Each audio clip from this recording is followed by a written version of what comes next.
Hello, everyone. Thank you for joining us today for this presentation of the sixth quarterly survey on the conditions for North-South and East-West cooperation.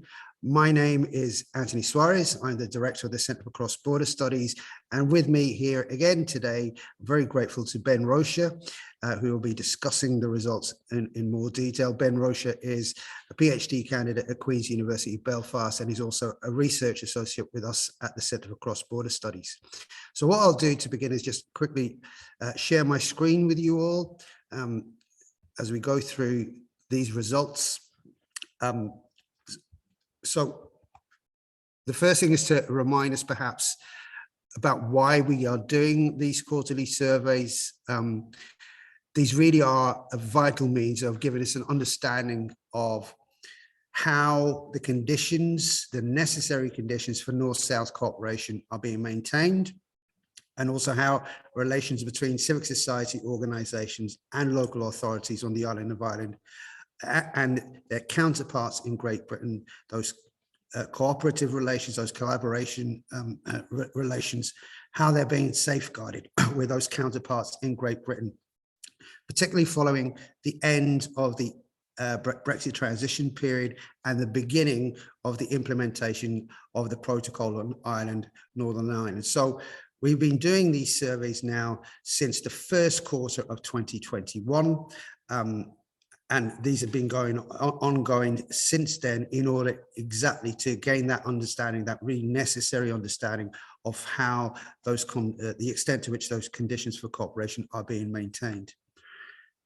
However, it's important to really emphasize, and Ben will when discussing the specific results of this sixth quarterly survey in terms of the respondents, it's really important to emphasize from the outset that the survey has always been aimed specifically at civic society organisations and local authorities on the island of Ireland.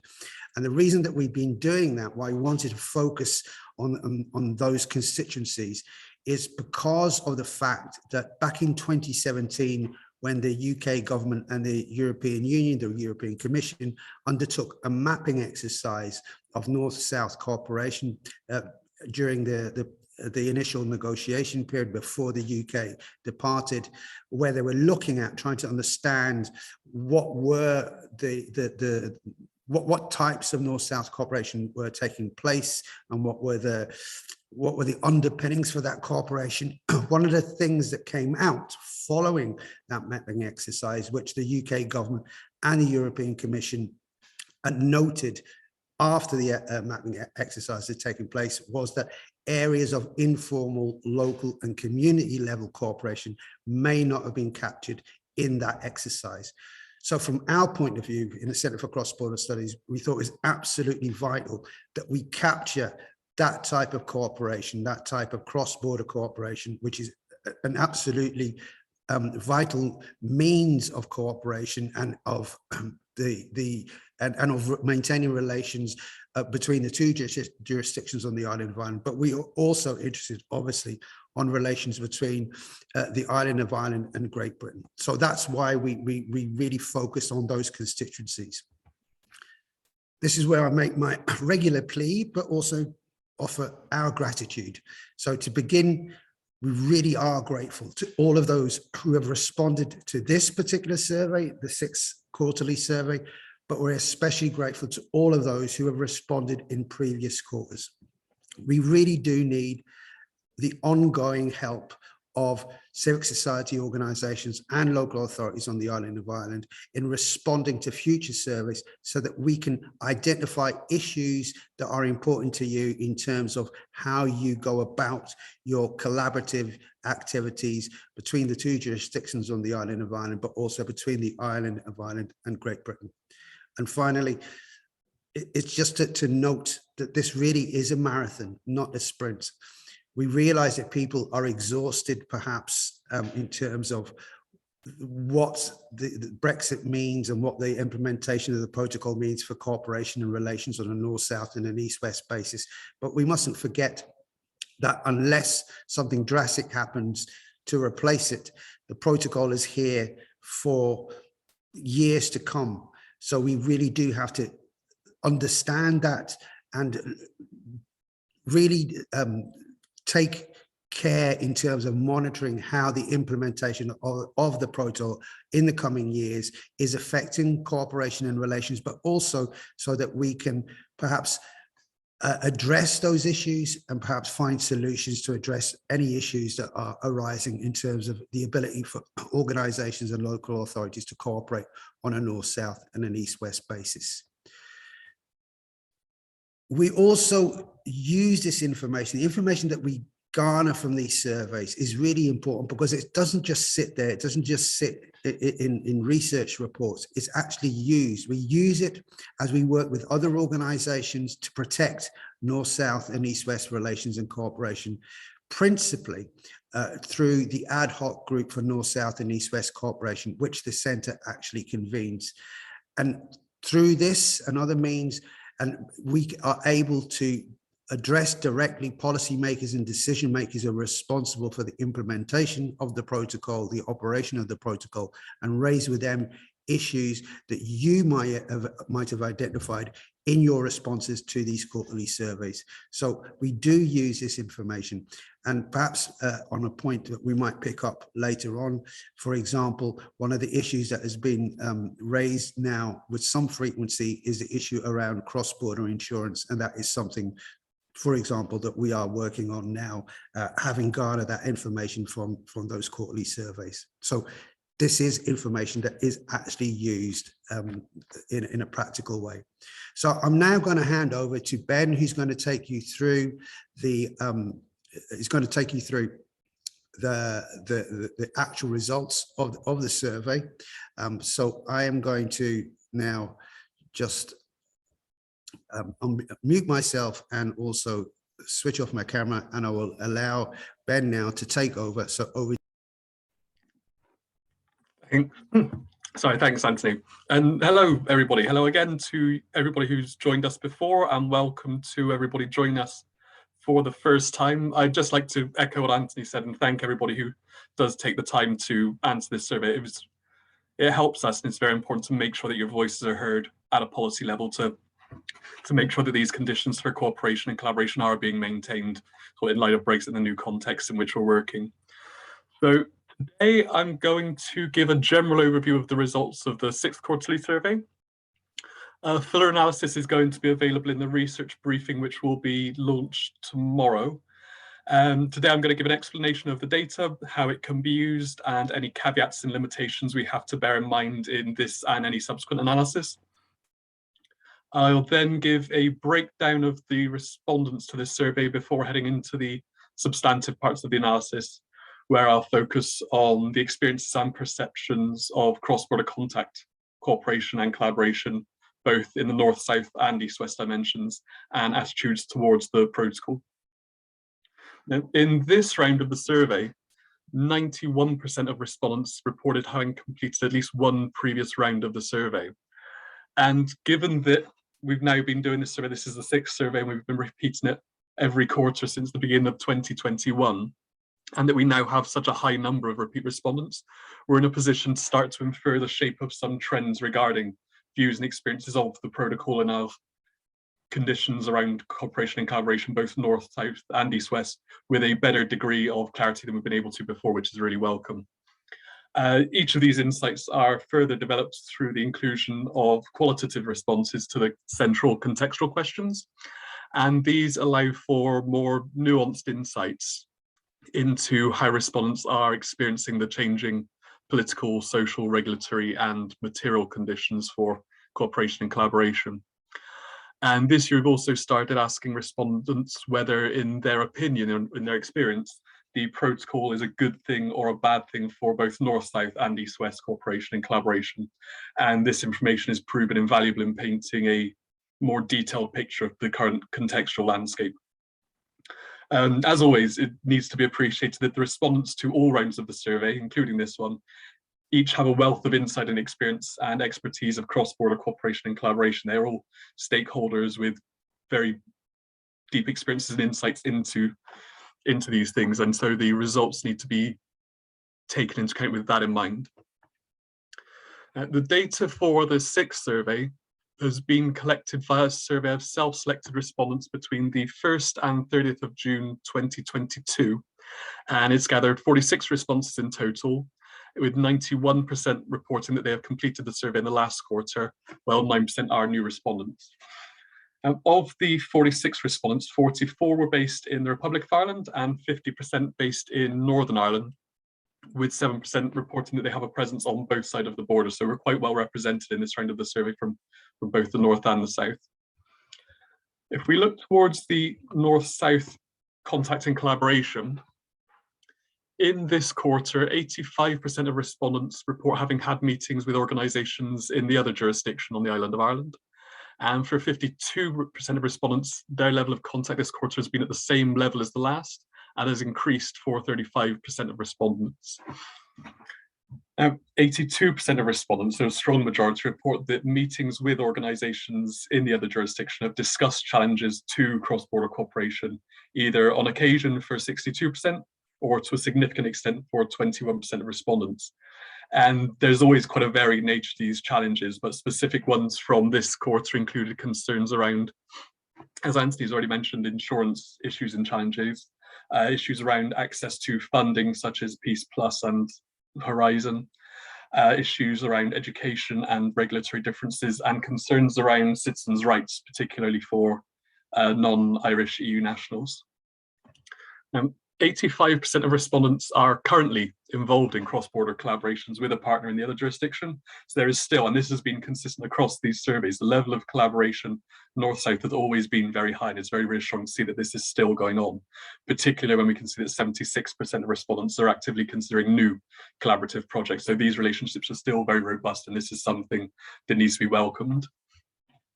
49% of respondents who are presently engaged in cross-border collaboration have reported that they were in receipt of funding for their projects, with the predominant source of funding being the Irish government. And so increasing the diversity of funding bodies is something that does need to be looked at to make sure that these relationships and these collaborations can continue in the way that they are doing.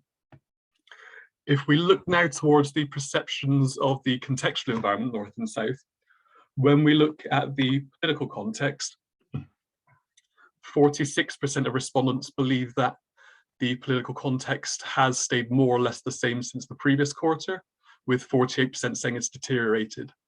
And this is, on the last quarter, this is a 20-point increase among those saying that the political context has deteriorated.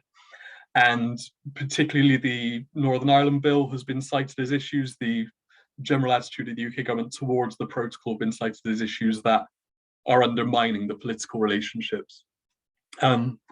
This has been more exacerbated in this quarter because Stormont is currently still not sitting, which is making sort of political representation in Northern Ireland more difficult to achieve, and getting those relationships and that influence is being more difficult.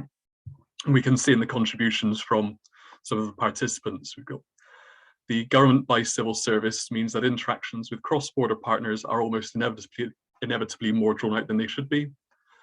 Results of the Stormont elections and stalemate on Assembly has impacted on the political context, and relations between the UK government and EU and Irish government have deteriorated to a significant extent in light of the UK government's introduction of domestic legislation to disapply most of the protocol on Ireland and Northern Ireland. So as we can see here, the political context has taken quite a big hit over the last quarter, and that's something that really needs to be addressed moving forward to bring back some stability. Looking at the social context, 20% of respondents say that the context has deteriorated on the previous quarter, with only 13% saying it's improved. But the predominant response is that it has remained the same. And this is something we're seeing, again, over the course of recent surveys. Well, in the beginning of 2021, there was a decline. Things across most contexts have started to stabilize. And while it is not at the high level it was before, there's at least very little by way of deterioration at this point. When we've asked people to elaborate on the social aspect of things, people have said that the relationships between communities north and south are very fragile. They need protection from the fallout of extreme politics. So again, it's the political environment functioning on the social environment. Local community groups are more willing to collaborate on environment, climate and tourism issues. And the social context has improved in some communities, or the desire has increased in some communities, but quite possibly this is balanced by a retraction on collaboration for those working on social development and justice. If we look now towards the regulatory context, 59% of respondents say that it has remained the same compared to the last quarter, with 28% saying it's deteriorated.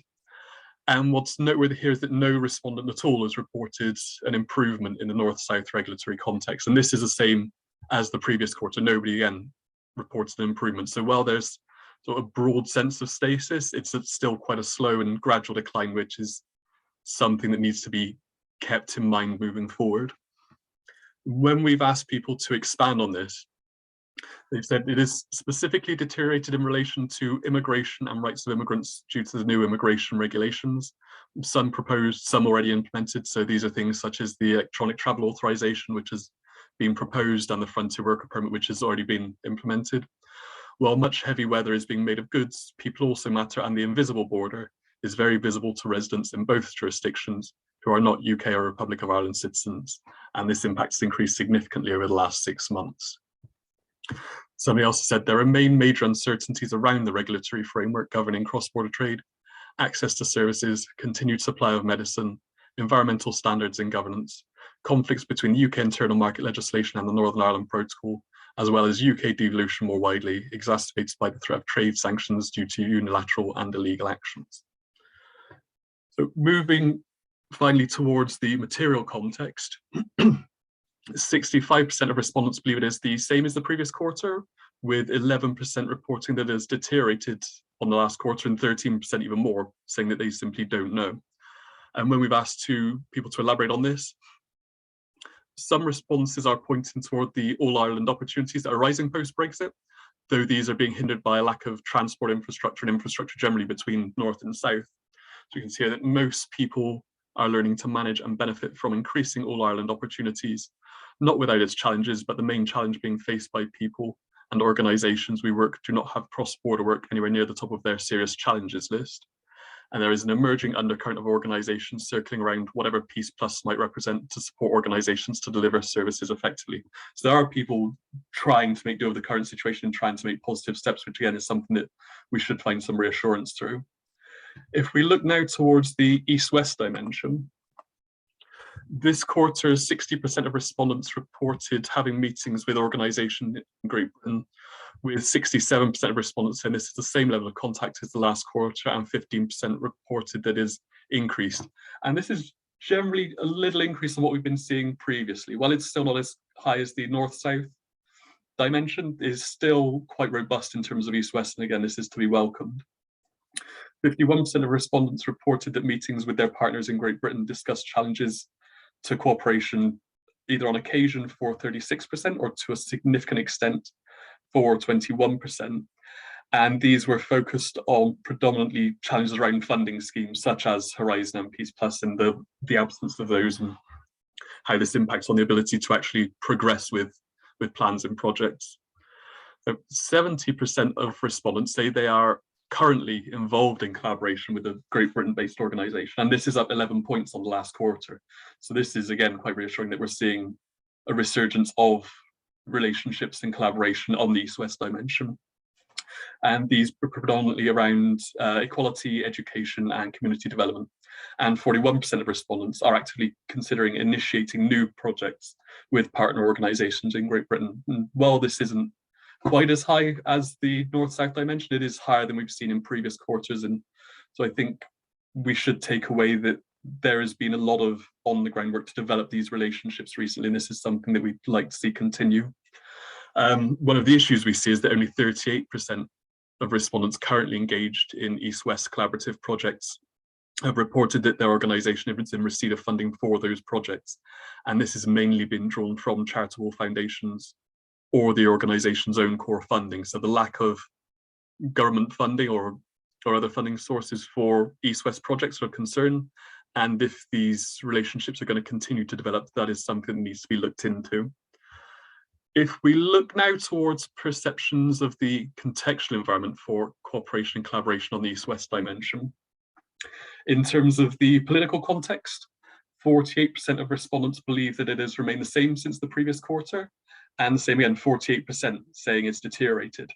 Now, as with the North-South dimension, this is a 20-point increase on the previous quarter in those who believe the political context has deteriorated. So we're seeing that both North-South and East-West, people are finding the political context much more challenging. And again, this is due to issues with the protocol, it's due to issues with the Northern Ireland Bill, and it's due to issues with the relationship generally between the UK and the EU, as seem to be hindering these avenues for contact and collaboration. And we can see in the feedback from the participants, the issue over the protocol and the introduction of new legislation to override the protocol is souring East-West relationships. There appears to be a complete lack of trust between Northern Ireland and Great Britain, neither side fully listening to the other. The political environment as managed by the current government at Westminster is driving a wedge between majority communities in Northern Ireland and impacting on community relations and space for collaboration. And the uncertainty surrounding the Northern Ireland Protocol has made the political context less favourable. And so it's quite clear at this point that the way the protocol is being handled is having a deleterious impact on the ability for organisations to cooperate both North-South and East-West. And this is something that needs to be addressed. If we look to the social context, 85% of respondents report that it has remained the same on the previous quarter, and only 9% says deteriorated, and only 2% said it's improved. And respondents have said that the UK focus has changed due to EU-UK deterioration. So again, it's just the lack of political care is impacting on the social dimension here. It's not that there is a lack of will socially to build these relationships. If we look towards the East-West regulatory context, 24% of respondents say that it's deteriorated over the last quarter, with 54%, again, the majority saying it's remained the same on the previous quarter.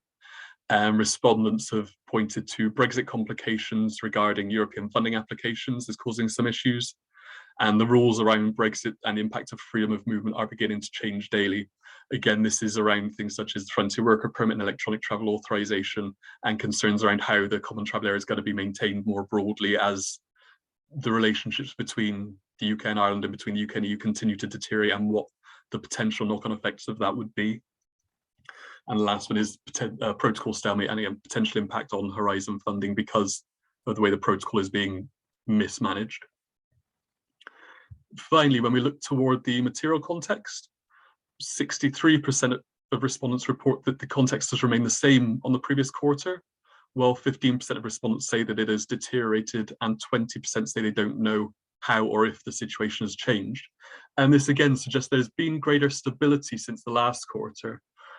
But as we've seen previous quarters, issues arising from the protocol and the uncertainty around how it's eventually going to be implemented.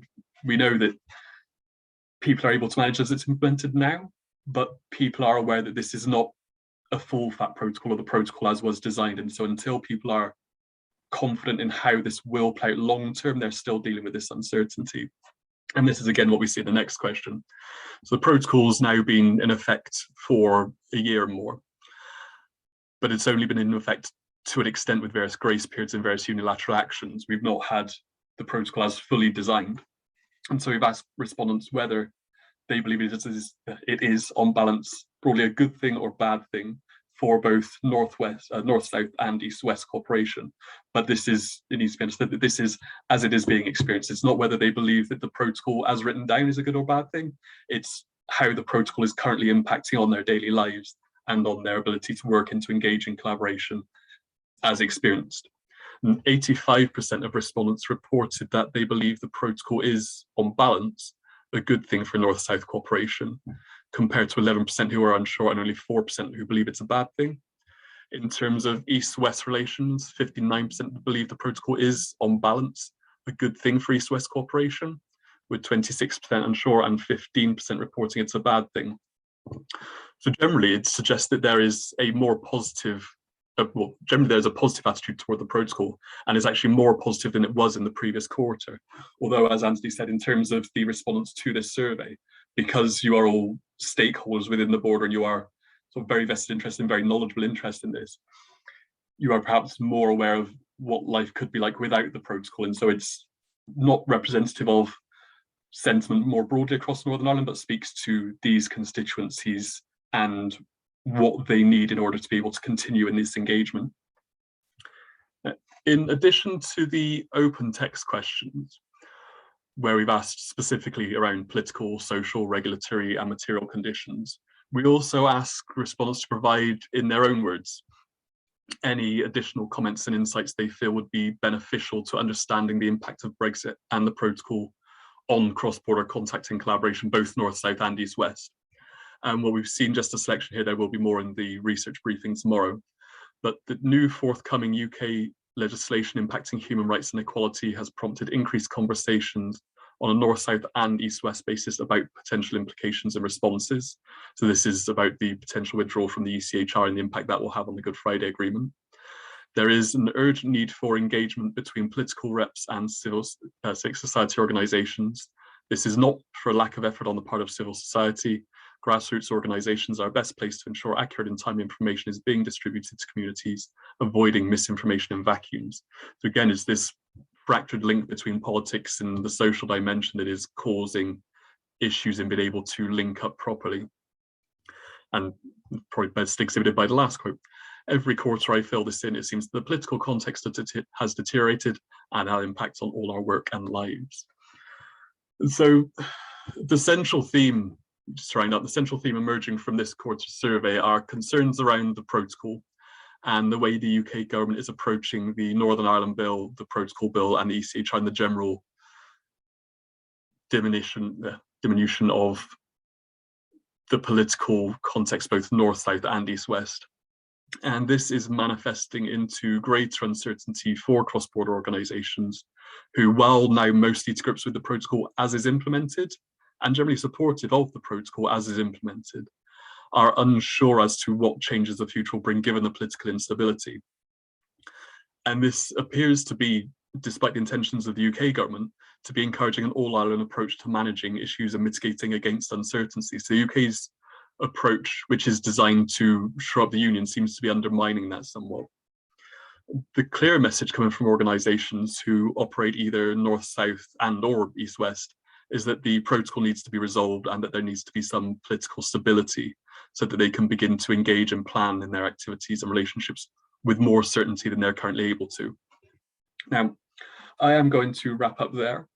If you have any questions, then please do get in contact with us, because we do welcome feedback on this. It would be nice to know if there's anything that you feel we could spend more time or more effort focusing on, or if there are any aspects we're missing. But for now, I'm going to end there. Thank you very much. Thank you so much, Ben, for that comprehensive overview of the results of that 6th quarterly survey. And just picking up on to begin with, at least, one of the trends that seems to be emerging, or a pattern, and it's really in terms of how, when respondents are considering the 4 different specific contexts, the political, the social, the regulatory, and the material, both in terms of north-south and east-west cooperation, I think what we have seen really is from the first quarter of 2021, where the majority view was that the political context had deteriorated. From then we kind of saw a plateauing where the majority of respondents really in the following quarters were saying that the political context, the majority view was that it remained stable. So it deteriorated, then a period of stability. But what we have now seen in this 6th quarter is a pretty significant view that political context has deteriorated once again, whereas the social context, I'm going to perhaps focus here on the social context to begin with. At least the social context has maintained itself pretty robustly in terms of what that context means for support for North, South and East, West cooperation. It has. I think in terms of the political context, I think for this last quarter, a lot of things have combined to really undermine trust in political institutions broadly. The Northern Ireland Bill has certainly undermined trust in the UK government. The threat to plug the ECHR has undermined trust, and the fact that Stormont isn't sitting hasn't really given any outlet to try and rebalance that or try to rebuild trust at any level. And so not having Stormont sitting is just essentially an exasperating factor on what's already been deteriorated with the UK government, and this is why we're seeing this drop down. And again, I think it's why we're probably seeing the social dimension hold quite robustly, because people are lacking this political outlet. They are not necessarily investing more, but having to rely more on these social dimensions. And it's good that they are remaining robust. And so hopefully when the political conditions stabilize a little bit, we can start to see some improvements. Yeah, I think you also picked up on the fact that in terms of attitudes to the protocol, whether the protocol is on balance a good or a bad thing for North, South and East West cooperation, although with some differences, that the general view is that the protocol as is currently implemented, as you stressed, as is currently implemented, is generally a good thing for those two dimensions.